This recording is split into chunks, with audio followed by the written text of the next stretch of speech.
எப்படி இருக்கீங்க இப்ப? சூப்பரா இருக்கீங்களா? இது உங்கள் டாக்டர் முகேஷ். நம்ம ஹாஸ்பிட்டல்ல ஒரு 2 வயசு அழகான குழந்தை இந்த வைரல் சீசன்ல நல்ல ஐஸ்கிரீம் சாப்பிட்டு தொண்டை வலியோட, ஃபீவரோட, ஃபெரிஞ்சைட்டிஸ் அப்படின்ற கண்டிஷனோட பிரசன்ட் ஆயிருந்தாங்க.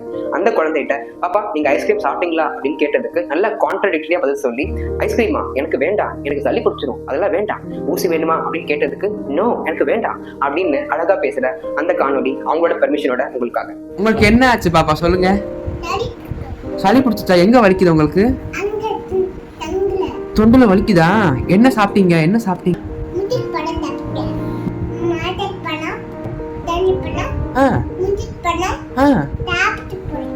ஐஸ்கிரீம் சாப்பிட்டீங்களா?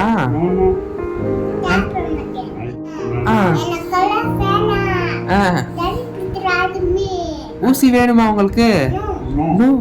ஸோ பேரண்ட்ஸ், இந்த வைரல் ஃபீவர் மிட் பீக் சீசன்ல இருக்கும்போது நம்ம தொண்டைகளை எவ்வளோக்கு எவ்வளோ வெதுவெதுப்பான தண்ணி குடிச்சு வாமா வச்சுக்கிறோமோ பாக்டீரியாக்கள் ஈஸியாக வளராம தடுக்கப்படும். காற்றுல இருக்கிற வைரஸ்கள் நம்ம சுவாச குழாயில என்டர் ஆகி நுரையீரல போய் அடையிறத நல்லாவே தடுக்கப்படும். ஸோ ஜிகிருதண்டா, கூல் ட்ரிங்க்ஸ், அப்புறம் அந்த ரோஸ் மில்க், ஐஸ்கிரீம் இதெல்லாம் வாங்கி தராமல் இருக்கிற முதல் ஸ்டெப் இந்த வைரல் சீசன்ல உங்கள்ட்ட இருந்தா ஆரம்பிக்கும்.